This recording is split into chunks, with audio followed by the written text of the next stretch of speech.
আসসালামু আলাইকুম সবাইকে। আশা করি সবাই ভালো আছেন। আজকে আমি সফট চিকেন রান্না করে নেব।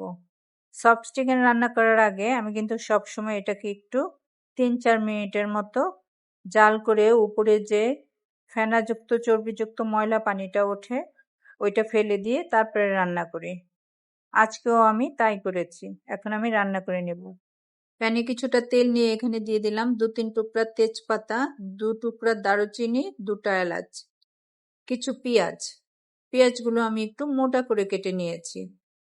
এখন এগুলো নেড়ে চেড়ে একটু নরম হয়ে আসলে এখানে দিয়ে দেব 1 চা চামচ হলুদ গুঁড়া, 1 চা চামচ মরিচ গুঁড়া, 1 চা চামচ জিরা গুঁড়া, 1 টেবিল চামচ ধনিয়া গুঁড়া, দিয়ে দিব 1 টেবিল চামচ আদা পেস্ট, 1 টেবিল চামচ রসুন পেস্ট, পরিমাণ মতো লবণ।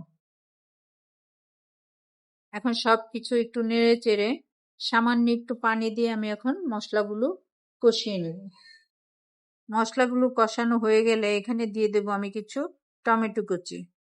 টমেটোগুলো একটু নেড়ে চেড়ে যখন একটু নরম হয়ে আসবে তখন এখানে দিয়ে দিব চিকেনগুলো।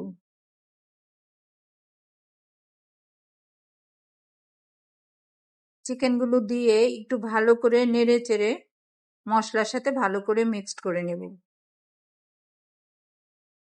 এখন দিয়ে দিব আলু। আলু দিয়ে আর একটু নেড়ে চেড়ে এখন এগুলো আমি কষিয়ে নেব। এই যে আমার চিকেন আর আলু কষানো হয়ে গিয়েছে।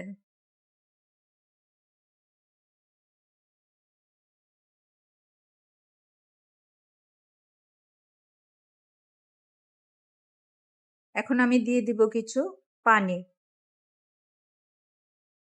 পানি দিয়ে নেড়ে চেড়ে ঢাকনা দিয়ে ঢেকে এটা কিছুক্ষণ আমি জাল করে নেব। দিয়ে দিলাম কিছু কাঁচামরিচ।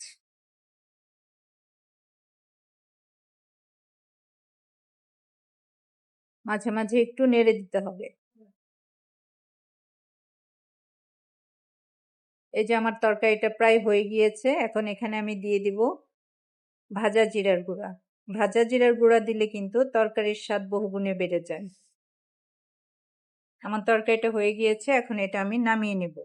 এভাবে যদি হালকা ঝোল দিয়ে সফট চিকেনটা রান্না করা হয় তাহলে খেতে কিন্তু বেশ ভালোই লাগে।